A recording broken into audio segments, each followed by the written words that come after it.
subject tonight is city finances in the age of COVID. And at the moment, I promise you only one story. And this goes back to budgets, December 31st, 1984. You're too young to remember, but that's when the 29, led by Verdoliak and Burke, were trying to make it extraordinarily difficult for Mayor Harold Washington. So it's December 31st, it's 10 o'clock at night. I'm about to have my first child. Some of them, you know, Jeffrey. And I keep calling the mayor, you know, I gotta go. The hospital's calling. And they said, the mayor, Harold Washington, no, you gotta wait. Anyway, this went on for a while. And finally, I'm guessing around 10:30 or so, he called and said, okay, we got the vote, you can leave. But because of that delay, Jeffrey was born in the morning, which made him the first to arrive in 85 instead of the last of 84. But that was a crazy budget season. No, that's the only time I know of it, went all the way down to December 31st. Okay, so let me mention our two guests tonight. Okay, one is Scott Wagesback. Scott, as you may know, is the 32nd Ward Alderman. I'm always fascinated by that, given one of the most powerful people in our country used to be the 32nd Ward Alderman. If you're too young to know, that was before Terry Gavinsky, a guy named Dan Rostenkowski. Speaker of the House made him very powerful. So Scott's been there since '07. He's now chairman of a very important finance committee. He had a very fascinating background. He spent a lot of time in the Peace Corps, working with women's groups to open healthcare centers and so forth. Did a lot of work in the region around Kosovo, worked for the president of Kosovo. Came back here and got, of course, his law degree at Kent. And unfortunately for us, he decided to run for office. Matt Martin, okay, was just elected last year from the 47th Ward. Also very interesting history, the 47th Ward. Matt is a civil rights attorney, who spent time working in the Attorney General's office. And perhaps most fascinating is, I got it right, your BA is in jazz studies. What a wonderful place then to be in Chicago. And his Doctor of Law is from Harvard. So welcome both of you. Let's now talk about what we're facing, okay? We're facing, going back to last year, we started out with a fairly massive deficit that you all had to deal with like a year ago, or a little less than that. We also have labor contracts that are not yet settled, so that means more money that's going to be coming in to be dealt with. We also experienced 4 years under Governor Rauner, where there's lots of financial problems, and the state had a very dramatic effect on the city of Chicago, of course. Things are better now that Governor Pritzker is there. Also, the federal government for the last almost 4 years under President Trump has been not kind to the big cities. So we have enormous problems that way. The first two questions are fairly general. I'm going to start with you, Scott, but I want both of you to spend some time on it. And then we'll get to a lot of the questions that our audience has already sent in. Okay, first of all, Scott, how big of a financial hole are we in because of the COVID-19? Well, we're in a pretty big hole to begin with, but with COVID, I think we've seen a pretty substantial decrease in a lot of the funding that we would normally see. So amusement taxes, sales tax, those have all diminished this year. And even when you look at the, home property taxes, those are going to be spread out even further as we know those bills will come in. But excuse me, I think we're looking at least a $700 million shortfall. And I think when you look at this year, we can get through it, but the pain is going to come in the next year after that, as we're going to see pension costs increase based on some agreements that happened a few years ago. So this year it's going to be very difficult. We're going to have to put everything on the table, but I think the minimal funding that we got through the federal government has helped with the CARES Act, but we really need to see another federal round of funding coming through to assist municipalities throughout the United States as quickly as possible. And speaking of that, do we know the status of what Nancy Pelosi and the Democrats were hoping to be a $3 trillion further federal package to help particularly states and localities? There's some talk from Republicans about a 1 trillion. Do either of you have any ideas whether that's going to happen? Well, all I've heard is that I the am Republicans. not. Oh, go ahead, please. I was just going to say that I think Republicans are starting to feel the pressure too, because if you think about the municipalities that are hurting across the state and basically across the whole United States, they're feeling the pressure from their cities as well. When sales taxes are down, except maybe at Disneyland or something, or Disney World, you're really seeing it across the board. The pain is being felt everywhere. So they might come around with a bigger package. And I'd add to that with states like, say, Florida or Texas, where they don't have a state income tax, all the more reliant on economically sensitive taxes. So like Scott said, not just an amusement tax, a sales tax, but also restaurant taxes, which we increased modestly last year. So hopefully we can have that firewall in place of state and local governments across the board, regardless of their political persuasions, to say, hey, we need to be able to provide the basics. Otherwise, how can you help rebuild folks' faith in state and local government when you're cutting past the bone? Okay, now Matt, let's continue with you now. We know it's bad for all the reasons we talked about. Now, what are some of the possibilities? How do we get ourselves out from this hole, either looking both short-term, long-term finances?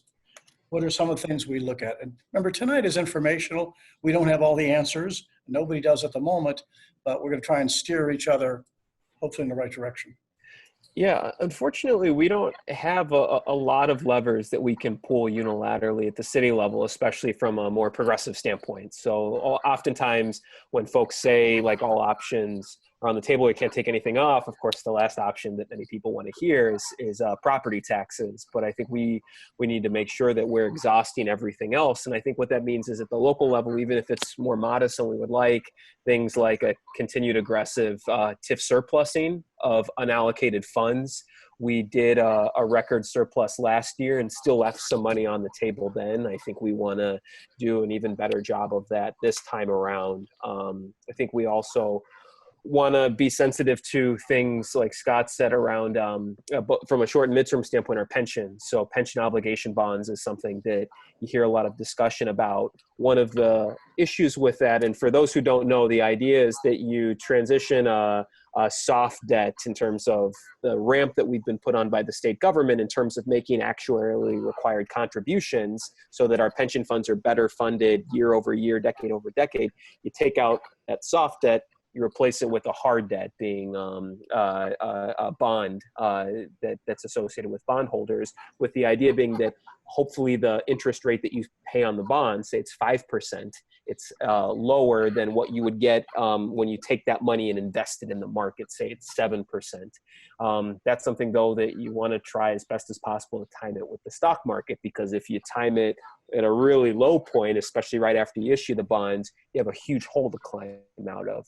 So I think that's the sort of thing we want to look at and be cautious about, but be ready to pull the lever if and when the time comes, because if we get that right, then that could provide significant savings, not just 2 or 3 years from now, but 20, 30, 40 years from now when the ramp gets to a place that's probably not sustainable.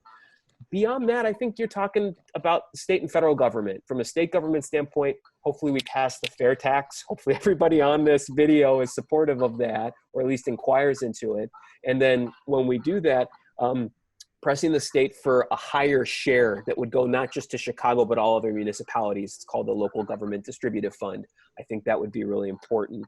And then beyond that, I think there would be things that, again, the state probably needs to allow us, give us the power to do, whether it's putting a progressive structure on the real estate transfer tax. So if you sell a multi-million-dollar home, a building downtown, a commercial building for $50 million, that you're paying a higher rate than someone who's, say, selling a 2-flat for $500,000. And then another thing I think would be expanding the sales tax so that it's capturing the luxury services that are being provided, particularly as we've transitioned from a manufacturing-based economy to a service sector economy. So if you're at a white shoe law firm, a consulting firm, a bank, stands to reason that we should make sure that you're pitching in the way that we ask manufacturers to pitch in through that sales tax. Okay. Scott, before I come back to you, let's just spell out a couple of those things that Matt mentioned. For one, he mentioned the POB, these long-term bonds that some people are suggesting is a way to change the kind of amortization schedule of pension funds. That's a big hit for us. This year is not as bad, like 100 and some million, but the amount that we're going to owe every year goes up. So keep in mind, if you're interested in more information about that, there's a group called the Center for Budget and Tax Accountability, CBTA. Ralph Martyr, who's often been interviewed, a very talented budget expert, city, county, state. So CBTA, if you want to look that up, and you've got a lot of information. And quickly, Matt mentioned the fair tax, which I think everybody probably in our listening would love to see that happen. Now, just keep in mind, that has to pass in November. The rough figures, if you haven't followed this, is what, about 94% of all Illinoisans who pay into the income tax would pay the same or less. Or is it 97%? Excuse me. 97%? Did I get that? I think it's 97%. So only 3% of Illinoisans would pay any more. And it's fairly slight increase, but it would bring in a lot of money. So obviously, it could be a very popular thing depending on the millions of dollars spent to advertise on it. Do either of you know when, if that passes in November, when would we start seeing any benefits from it? I know offhand, let's say. Oh, thanks. Wouldn't. I don't think we would see it until well into next year. Definitely, it wouldn't be part of our budget. So not. Yeah, we'd be well into next year before we saw it. Okay. Well, Scott, you heard a number of things that Matt mentioned. What else? What else? And remember, this is a place where. Yeah, I think there's a lot of ways we're going to take a look at this budget this year. I want to give a kudos to Chairwoman Dowell as well. We over the years that I've been alderman, it was very difficult in the way that budgets were done, and we didn't get the information I think we always needed. We often got the information the day after the vote. There'd be a stack of documents sitting in my office the day after about questions that we asked. And what she's been doing with the budget is really opening things up to a much broader discussion, getting the information to us in a way that I haven't ever seen in the time that I've been in office. So that's been very helpful. I think she's pressuring the administration when things might seem a little slow to get us that information so aldermen can make better decisions. So I want to give a shout out to her for the way she's changed that committee. And really make things transparent in a way that we're seeing what money is coming in from COVID, with the CARES Act.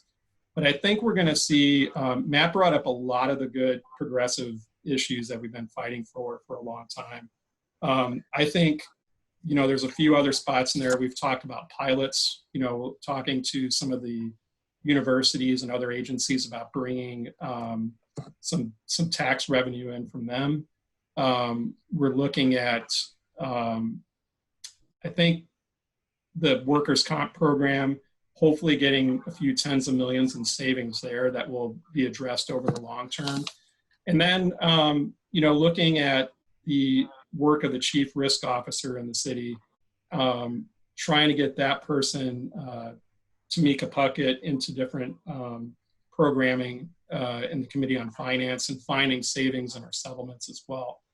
But I think Matt did a good, really covered a lot of the things that we're looking at. And then probably getting into things that are more difficult to talk about that we saw back in 2009 when we had the first, Great Depression there, and President Obama came back with the AARA, the Recovery Act. We had a lot of layoffs. We had furloughs. We had a property tax increase.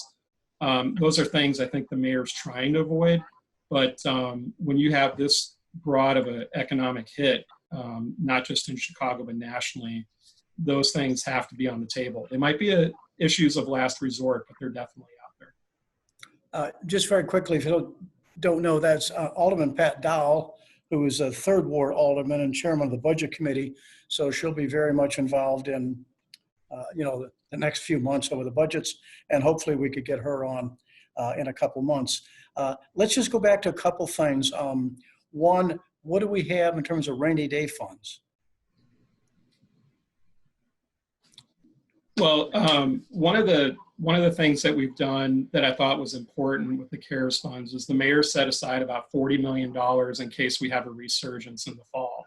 And we've all seen what's happened in California and other cities and states where that resurgence came back and hit them pretty hard. I heard New York City had burned through all their COVID funding and they didn't set aside any additional funding. Now they're having difficulties dealing with that issue. So that's a small amount that we've had set aside. The other amounts that we have from the parking meter deal and the reserve funds are in the $400 to $500 million range. And we don't really touch those because it does help us to show the rating agencies that we do have that buffer. We have a little bit in the background that we try to hold on to. If we really need it, we could go tap into it, but we try to make sure that our ratings are solid. They're taking a bit of a hit right now, but that's a delicate balance. And what about casino, the Chicago casino? Any ideas on when? Again, we're talking about short term. We have a budget, has to be prepared by the end of the year. Unlike the federal government, we have to have a balanced budget.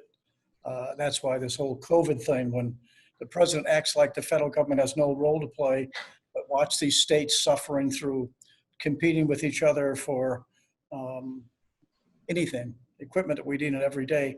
The federal government doesn't have that problem. They're printing money anytime they want. Of course, it's not that simple, but it makes them in a very different situation. They have a lot more ability to tax. So back to the casino. When might Chicago benefit from that? I can at least start that, which is not next year for sure. I think we do feel that based on the recent legislation that Springfield passed while they were in session briefly, in terms of lowering the the tax schedule to make it more financially viable for someone to come in and operate it, because I think that's what we're looking at as a city, not as a city operating it, but finding another private entity to do so. Probably several years. I'm not sure what COVID has done in terms of that timeline. I think on the one hand, look, we still need to determine what site that's going to be, and then do a very, I think, aggressive, fulsome set of RFPs to make sure that it's the right entity. And when we have to appropriately prioritize a number of public health and public safety issues with regard to COVID and other matters, I just think that falls a little bit down on the totem pole. So my understanding will be several years before we see something significant. So while that's something that we can count on at some point, it really remains to be seen how helpful it can be, particularly when we have so much lead time. We'll see what other jurisdictions do as well. I think there's still some differing research in terms of exactly how much money you can expect to see, particularly absent folks from outside of the Chicagoland community coming into patron, because maybe it's just like 6 one, half dozen the other, instead of going to one spot, doing say online cards, then instead you're going to the casino. Remains to be seen. And let me ask this from a little sidebar to both of you. Of course, when I was in the city council, we got no help. It was 45 to 5, and if anything, they would basically let us sit in our chairs, and that was about it. Public hearings were held the day after Thanksgiving. You can't imagine how wicked that was. Isn't it true now that aldermen themselves have some budget expertise that they can rely on if they don't want to necessarily rely on the mayor's figures, the administration's figures? Isn't that up and working now? Yeah, I think maybe the difference is that the requirements of the government officers, finance, accounting, and the different rules and regulations that are in place have really increased the amount of public information that has to be out there, the different budgets. So we can go back and look in our budget books for several years now and get the details that we need. You brought up CTBA. I know Matt and I have been in meetings with Ralph where he's kind of talked through different issues like POBs, and they have very good expertise there that we've relied on for years. So I think there's a good way to get yourself educated through those methods. But even years later, I still find things out about the budget and some of the internal process or how things operate at the state level or the federal level that are learning experiences. So it's a continual process. To plug two additional resources, one is the Inspector General's office. I think they're doing really wonderful work with their various portals. They've got a terrific one around public safety, also one around the budget that are quite user-friendly, not just for alders, but also for residents. And then finally, in the prior term, Scott and a number of others were really helpful in standing up a strong COFA. I think it's the Council Office of Financial Analysis. So they're folks who, with a relatively quick turnaround, can do some pretty detailed analysis for us when we have questions where maybe given our limited staffing, we need someone to be able to take the lead on that quickly and do a deep dive, but also wanting to be respectful of what the mayor's office is doing and the sorts of things that they need to do, and also, to be frank, who they answer to. So it's really important that we have those independent entities that report directly to council. Okay, that's a shout out to Joe Ferguson, who's the Inspector General for the City of Chicago. Okay, so again, we can come back to some of the stuff if need be, okay?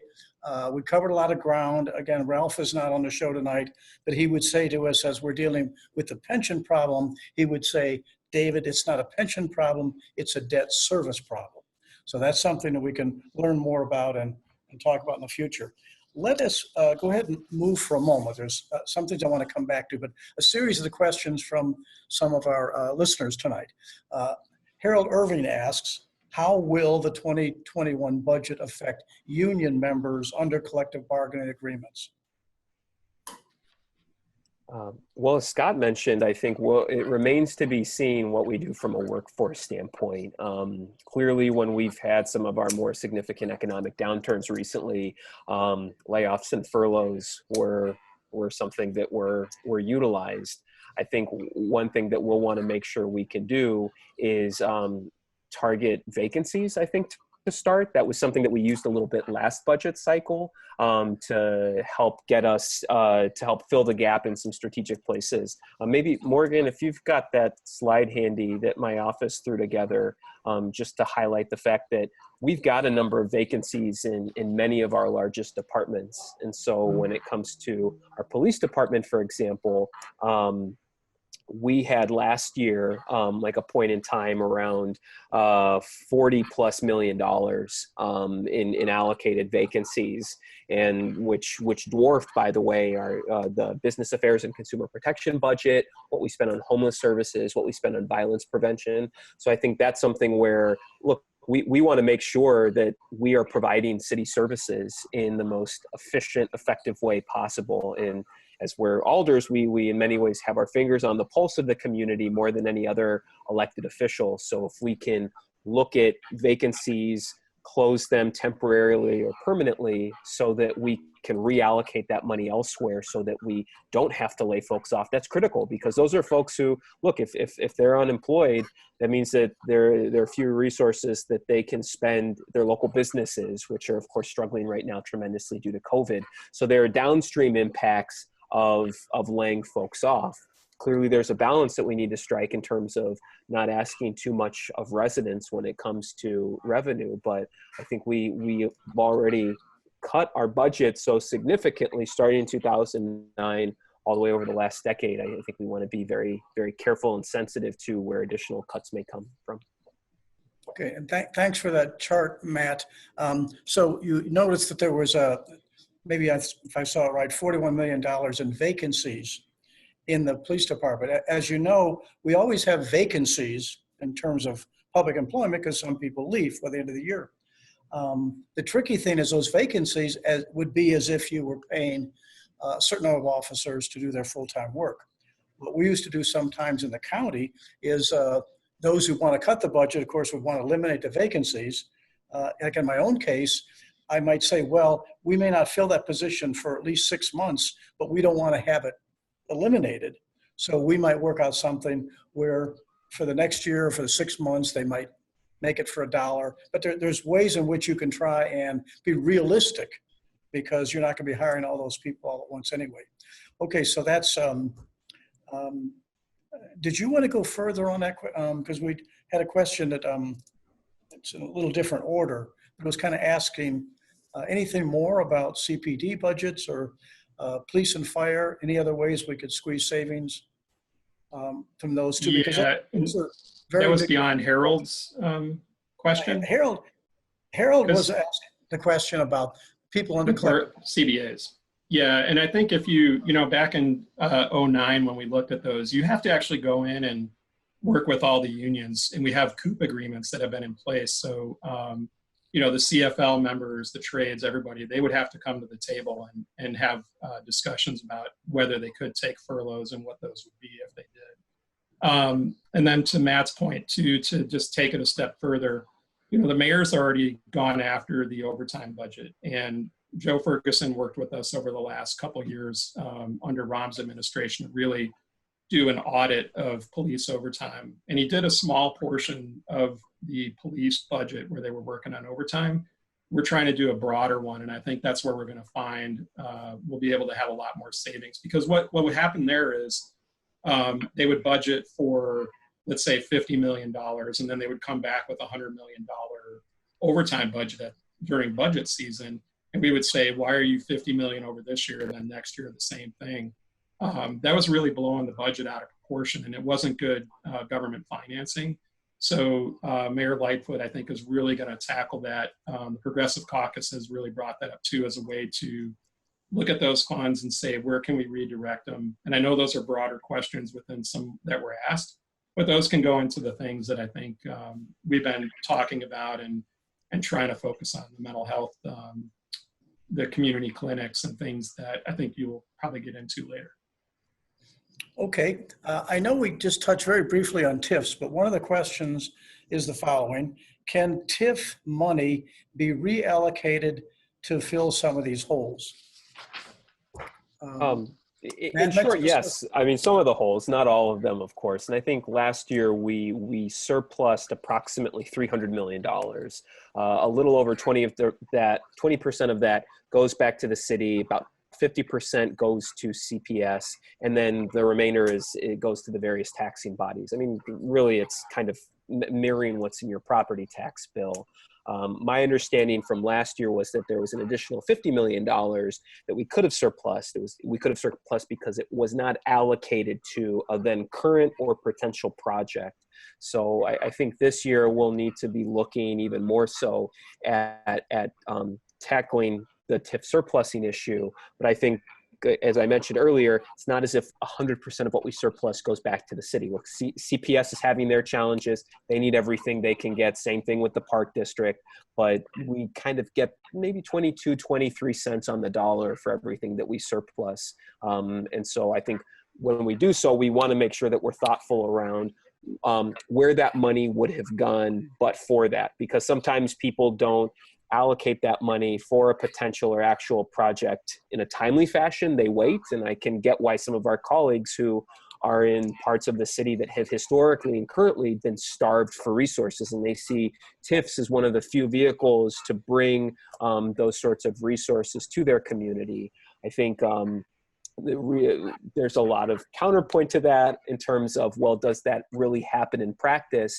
And where some of the largest TIFs are downtown, where they get surplus like kind of 100% as a matter of course, or even places like the 47th Ward, where we have some large TIFs, and I've told folks, let's surplus more of this, because I think that money can be better used at CPS and then going to the city's general coffers beyond that.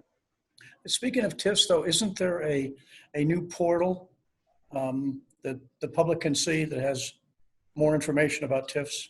That's right. Yeah. Yeah. There's a lot more transparency in that regard, which I think is great. So it's specific decisions that are made by the TIF investment committee, which, Scott, you might be able to speak to a little bit more because I think, do you sit on that in your position No, is, no? Oh, okay. no, but that's a good point because they are trying to make it more transparent. They're more strict on the but-for test.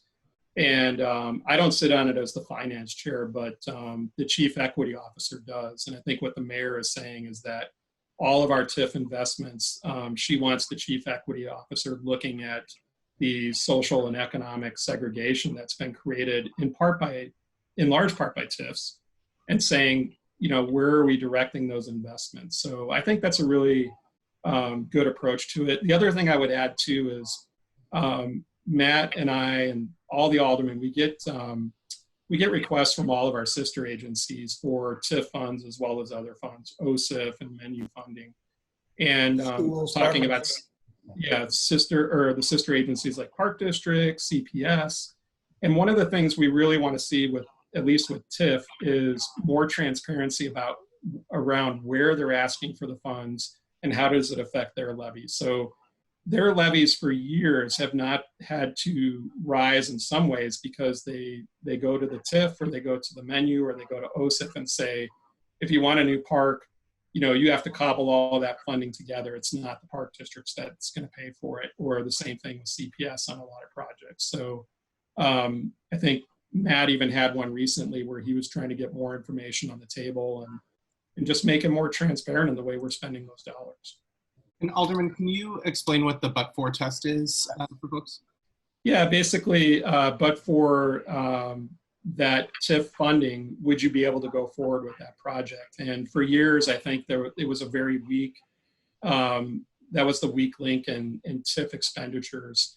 And there was no clawback provisions for companies that, for instance, a lot of people might remember Republic Windows back in 2008, I think it was, where they packed up all their stuff after they got 10 million in TIF in Goose Island, and in the middle of the night packed up their trucks and moved to Iowa. And we were never able to claw back the $10 million or the amount that was left over. So did they really need those funds? That's a question we need to tighten up. And I would argue that we need all those funds in the south and west parts of the city.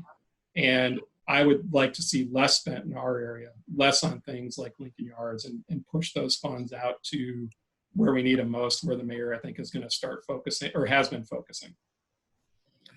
Okay, I'm going to turn to a number of questions again we got from our listeners around equity and budgeting. Let me just mention, I'll put some of them together. We'll try and go with that. Mary Sue Barrett, one of our more famous planners in the city. The question is, how do we institutionalize equity criteria and budgeting? Equity criteria. Nicole Johnson asked a similar question, what opportunities for corporate investments to address the inequities we find in the city? Laura Botwinick, pardon me if I misspelled it or mispronounced it, what can we do to prioritize investments on the south and west sides to deal with the inequities?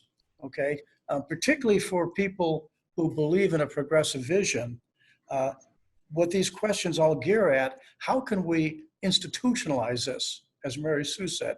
So it's not just maybe 1 year, we're going to do a little bit of this, a little bit of that, but how can we look at those things which cause the ongoing inequality, racism, other things that create some of the conditions that we've seen because of the protests, and those who've been around a long time, we've seen it for generations. So I'm not sure where to start on that, but either one of you, what are some of the things we can do? I'll start. I think transparency is a really critical first step. If we can't measure stuff or map stuff out in a thoughtful way, it's going to be really challenging for us, or for residents and included in the broader us, to hold city government accountable. And I think a good window into that, because it depends on what sort of equity issues we're talking about. Healthcare results in a much different set of conversations than business development, than public safety, than transportation. But one thing that my mind always goes back to are menu funds. So those are the infrastructure funds where it's right now $1.32 million that every ward office gets on an annual basis. And you get that irrespective of the geographic size of your ward. So, and these are funds that are typically used for resurfacing your streets and your alleys, but it can also be used on sidewalk improvements, especially for folks who don't avail themselves of the shared sidewalk program, bump outs, bike lanes, other things to improve pedestrian and bike safety infrastructure. And so when you look at many of our south and west side wards that are becoming increasingly large due to population loss that's concentrated down there, they have fewer and fewer infrastructure resources to draw upon from a menu standpoint. And then you couple that with the TIF funds that Scott had mentioned that are smaller in many ways than what you can see in other parts of the city, and you kind of have this self-perpetuating cycle. And so one of the things that we can do, and I think there's an increasing appetite for this on city council, is to hold folks harmless, so that if it's 49th Ward, Maria Haddon, your former stomping grounds, David, that you don't reduce those funds because we need every dollar. But when we start talking about increasing those menu fund allotments, that there be that geography be taken into account, because right now I think that in way too many ways, in just trying to provide equal services to every single ward or every single community, it's in many ways blind, sometimes intentionally, to the historic disinvestment. So it doesn't account for those differing starting points. So I think from an infrastructure standpoint, very much in the city's wheelhouse, we typically don't rely on private entities to take the lead on that or to take a meaningful role. We need to do a better job of really increasing the funds that communities that need them receive. Okay. Scott, did you want to weigh in on this one? Yeah, sure. I think Matt made a really good point about how menu, it hasn't really changed in, I imagine, probably a couple decades, and that's a good place to start. Looking at things from more of a race-based equity platform. And you can do that in government as we see the changes starting to take place, I think both nationwide and then specifically here. The mayor's new recovery task force report, it kind of lays bare a lot of those issues and talks about the intergenerational social and economic inequities that are out there and how we address it. I think her hiring a chief equity officer that's the first time we've ever had that in the city. And she is Candace Brown. She's really focused on talking about these issues with the department heads so that they're addressing it in a way that is built into each one of their budgets. But there's a couple of groups that we've worked with on doing these issues, on doing that type of planning more broadly in the city.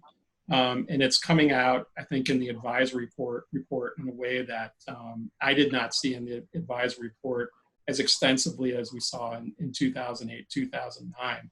So kind of having that focus on it here as COVID kind of laid bare all these problems even more so than before, it's going to be helpful to go through and talk about those changes. But we also, I think a good place to start as well is in our committee structures. Matt brought up the Inspector General, and we've brought him in to talk about how we better manage our committee. Obviously, the former chairman wouldn't let them go anywhere near that committee, but we feel that it's a good way to start looking at how we can restructure our committees to take these issues in as well. And when you have somebody like Alderman Dowell and the way she's running her committee, bringing these issues up, you've got members of the Progressive Caucus and in the way that we're going to be planning this year. And from day one, having the mayor come in and talking to her about saying, when we do a bond deal, from now on, we don't want to have the arguments that we saw in decades past. We want to be able to do a bond deal where we can walk in and the minority distribution on the bond deal is equal across the board or improved in a way that hasn't been before, and build that in structurally so that we don't have to have arguments about it on the council floor. And that last point, again, what you're referring to is, because remember, things like bond issues, there's a lot of money getting paid to, let's say, the white collar types, okay? Oh, yeah. And the idea is that you bring in certain percentages guaranteed toward minority, women-owned, et cetera, which is a goal that really started with Harold Washington. Let me just broaden it for a moment, then we'll get back to some of the specific questions. As we talk about this, remember, we don't want to just think about Chicago. For our purposes here, we should be raising every possible thing that affects, again, the situation we're in, particularly when it comes to equity.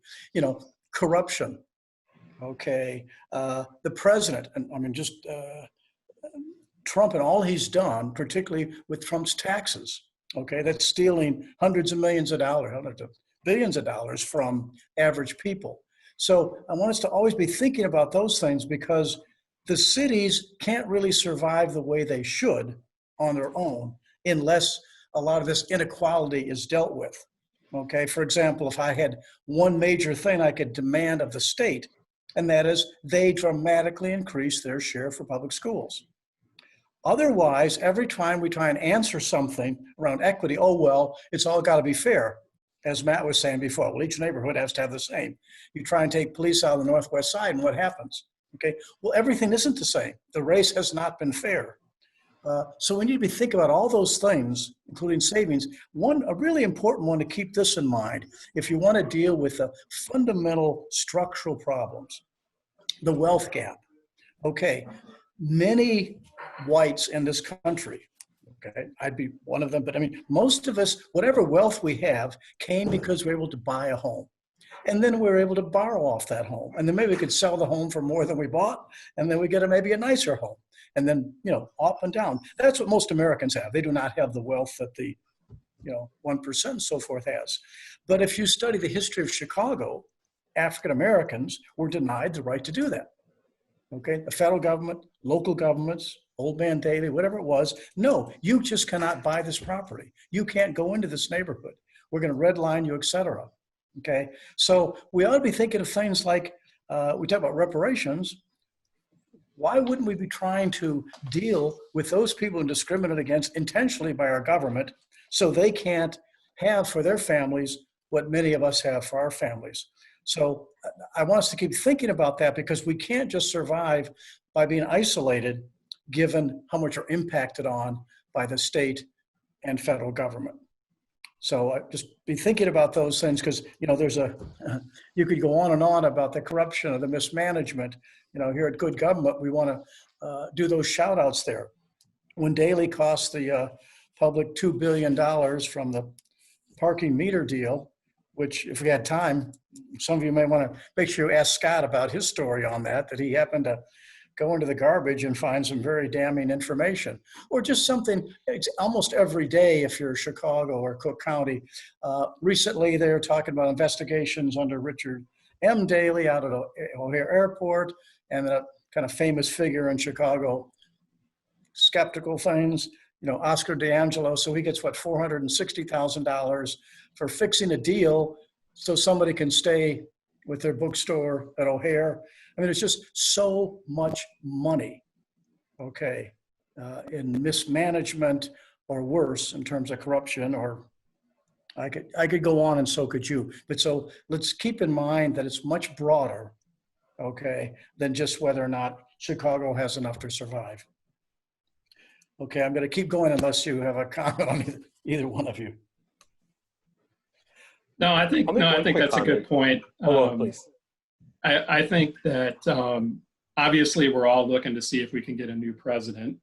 And, remembering back a few years ago when President Obama stepped into the fray during this Great Depression, he risked everything to say that we're going to put in the AARA, the Recovery Act. And I think that created the Tea Party, if I'm not mistaken. But he took a stand and he said, I don't care which community you're from, we're gonna send help.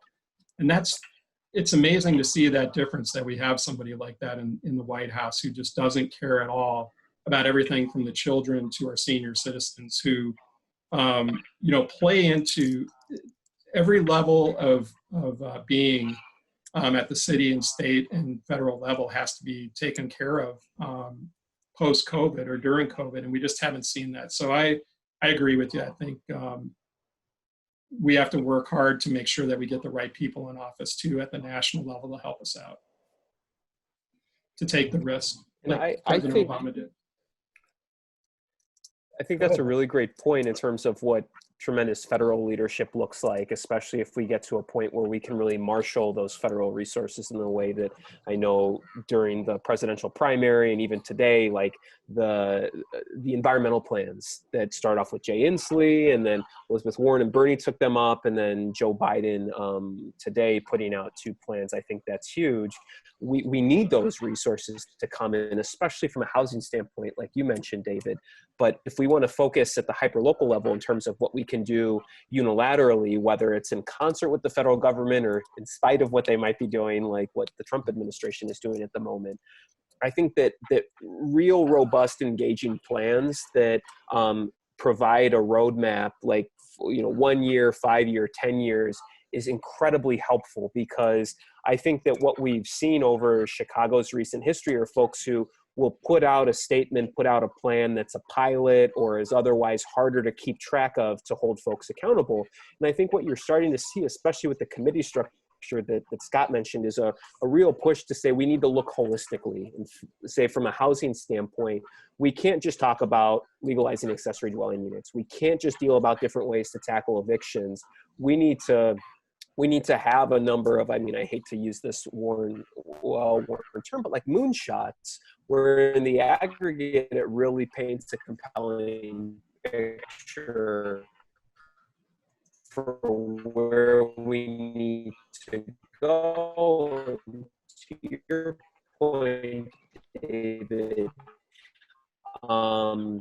is really looking forward while looking backward to say this example of what robust of wealth accumulation that you've generation. Okay, we're having a little trouble with the language. It sounds like you cleared it up, right? Sorry about that. No, it's not your fault. Okay, thank you. Let's go on to some of the other questions. We still have some time left. Some of them are maybe a little easier. We have a question from Alan Mellis. Do you all favor expanding sales tax to services? Yeah, I think Matt answered that one in a way. We definitely do. That's a state issue that we have to go fight for to get them to expand it for us, to allow us to expand it. Okay. But I think Matt would probably agree on that one, right, Matt? We've talked about that one. I sure would. He mentioned it. While on the subject of sales tax, we have a question. Do we have a sense of what the effect of COVID has been on the sales tax this year yet, or is it too early to know? Well, from my understanding, we're going to take a good 4-month hit on it. I thought it was down at least 11%, but maybe more. And we'll see a little bit of a rebound here. But again, the rebound could be short-lived if people don't stick to wearing masks. I saw one of the questions in here about, what's the best case scenario, maybe what's the worst case scenario. And a lot of what we're going to be talking about maybe 2 or 3 months from now, or maybe in December, is going to be based on how well Chicago focuses on wearing masks. Because if you look at these other cities that kind of eschewed the mask, they're going full bore without it. They had that resurgence. They're going to have to spend more money again coming back, and there's not going to be CARES money there unless they set it aside. So we don't want to divert more of our corporate fund to having to deal with a major resurgence. I think the $40 million is great that we set aside, but we can burn through that very quickly, as everybody saw. Okay, here's a question from Kristen Sparks. We kind of touched on it, but let me just raise it again. How do we protect or increase the necessary supportive services like mental health, violence prevention programs when COVID-19 could be used as an excuse to cut them? Obviously, this is partly what the whole equity question was about. So any further comment beyond what we said? Sure. I think there are a few things that we need to do. One is when it comes to the police department looking at the data in terms of the OEMC related 911 calls to make sure that we are starting from a position of what is in CPD's core competency. and working backwards from that, so that if it's resources that we're using to have folks respond to homelessness, to have folks respond to mental health episodes where it's not at all obvious that someone poses a threat to themselves or others, that we can find innovative ways to fund those sorts of services. And then finally, we're starting to expand finally our violence prevention funds. And I'd like to see more of that go to organizations like Ready, for example, affiliated with the Heartland Alliance, which it's not just about getting folks identified who are at a high risk of being involved with gun violence, but to get them access to cognitive behavioral therapy to help them process whatever trauma they might have experienced in their lives, job training that they get paid for, and then a job at the end of that approximately 18-month window. I think things like that now is the exact time where we need to lean in to supports for those services, as opposed to say, well, we just can't find the funds. We can find the funds if we work hard enough. Okay, thanks, Matt. It's a And question. David, I would just agree Go with him ahead, there. And I think that's when we look at what police have to respond to. I don't even think they want to respond to the mental health calls that come in. They're not trained for it. The training that they do have is maybe an hour or two of training. And so it's not substantive enough for them to deal with those issues. And, while the mayor has put a good amount of funding via the CARES Act into housing, healthcare, mental health care issues, I think the state, again, needs to step in and provide more. And I think we're hopefully going to hear from our state reps too about what they're fighting for at that level. And I think the governor committed to, Matt, if I don't recall specifically the number, but it was supposed to be another, $40 million for housing issues, possibly even more than that. But the state, it got CARES funds. Those CARES funds have to come through the city as well to be dedicated solely to those issues that Kristen's talking about as well. Okay, one little thing in terms of background. I don't know if you know this, but there's a professor at Northwestern by the name of Alexander Weiss. He's head of the Center for Public Safety. You may know that name. He wrote something, it was actually, I believe, in the Tribune on June 29th, and it focuses on, because he's spent almost his entire career talking about police funding, et cetera. And he has 5 different ways he believes that one in the police department, particularly big ones, including Chicago, could save money and be more efficient. So if you haven't seen that, I think it's, I'm pretty sure it's the Tribune, June 29th of this year. Alexander Weiss, W-E-I-S-S. Okay, this question, you can answer if you want, but I don't know if it's geared toward me, but lessons learned from the Harold Washington administration, economic neighborhood initiatives, coming from John Chavez Peterson. So what lessons learned from those initiatives under Harold in relation to gun violence, gangs, lack of rent control, wealth creation, et cetera? I might just suggest a couple things. One is, Harold's focus on equity at that time led to the first time that we had minority participation, which is very, very important, back in the 80s where it really began. So women and minority-owned firms, at least contracts, so that's important. We also saw attempts to particularly invest in poor neighborhoods, but it was much more directly hit than it has been so far today. Directly hit by the majority white elected officials that did not want to give up, quote, anything extra to those poor neighborhoods. Hopefully we're in a little better situation as we could right now. Fundamentally, that whole approach at that time was bottom up, okay? That you want to consult with business and corporations, et cetera, but it was bottom up planning. Okay, let's see, we'll throw a couple more quickly in. One, Bruce Mocking asks, how do we convince tourists and conventions to return? That was a good question. David, if I could on the previous question, I think it was John. The only thing I would say there is you can't skip a generation or two. and wait for that to happen again. So I think you're right. We missed 2 administrations that didn't focus on it. So we have to institutionalize it, as everybody has been speaking to with the race-based equity programming and planning for government. I think the easy answer to getting people back is more of the, again, going back to showing people that Chicago was following the rules of wearing a mask, keeping those numbers down, and doing the right things healthcare-wise to make sure that we're protecting the most vulnerable parts of the population, and then showing people like, those other cities that you are going to go to, they're not following the guidelines. They're listening to Trump versus listening to Mayor Lightfoot and the CDPH director. And that, to me, it's as simple as that. That if you show people you can show them you're resilient by staying strong and focusing on the healthcare aspects of things that others are missing out on. Yeah, you're right to focus on that, because probably the single most important thing is the COVID for people who are going to travel. Yeah. Unfortunately, we're heading at least better directions in some spots, but also Continuously. Yeah. We have a question from Bridget Montgomery, and this might be the last. I'll check with Morgan just a minute. How do we balance creating more parks and green spaces? You can see we haven't done much about the environment. Balance creating more parks and green spaces with economic development. In other words,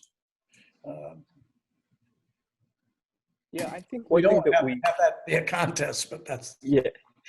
I think one thing that's going to be critical is that we have a neighborhood by neighborhood approach to this, because when you're talking about flooding, for example, the urban heat effect and other things, that really varies. It's significant all across the city, but you definitely see some hot spots, no pun intended.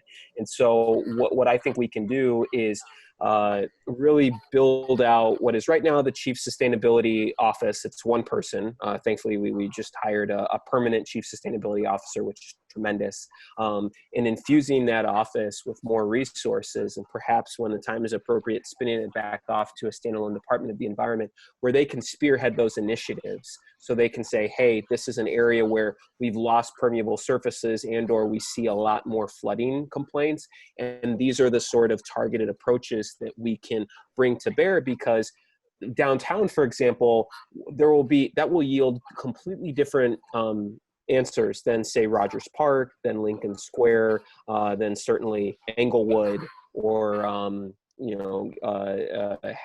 Hegwish down in the southeast side. So having an office that can really run point but still manage relationships with other departments is critical. okay. Morgan, Yep. did you have any others? So I was just going to add on there, if I could. Please. We have been trying to increase the open space impact fee fund for a long time, and also try to figure out a way to divert all the funds that get created downtown out to the neighborhoods. I think going on 10 years now. And we finally have the opportunity, I think, to potentially see an increase this year. Despite having development concerns, I think it hasn't been raised since the 90s. And that'll help us create more green space by having more funding available in a lot of neighborhoods that might not otherwise have the availability of the menu funds that Matt was talking about, or TIF, or some of the other things.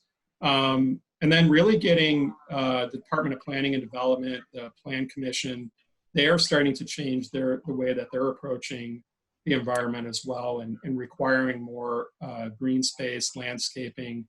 And then Matt, I think Matt's going to be on with us on this tree advisory group that we are going to put into council this month, to essentially look at the tree canopy, which I know it doesn't sound like a big thing, but with the hundreds of thousands of trees lost in Chicagoland, not only from elected officials chopping them down, but ash borer, oak borer, we really want to see, and elm disease, Dutch elm disease, we want to see a focus at that level.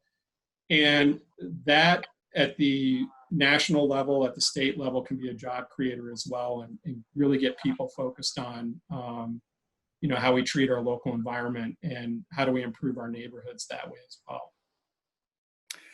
Okay, if I was to walk away with a very brief synopsis of my own, I would say that we actually think there's some viability for long-term financial history of Chicago. Short-term, we know there's some really difficult immediate steps, although I believe certain things like the rainy day fund, the possibility of some borrowing, maybe the hit won't be as hard. But it seems like the key variables for us are the fair tax and how people vote on that in November. What happens with the next administration? Will it be a Biden administration? Will they be willingly or pushed into understanding these issues related to police violence? They really expose amazing amount of inequality and racism that needs to be addressed at the national level as well. So there's a lot of variables that are still out there. But one thing I think everybody listening to this show knows that that's why we organize. Morgan, is that, if that's the end, let's just, either you or I will thank our two wonderful aldermen here.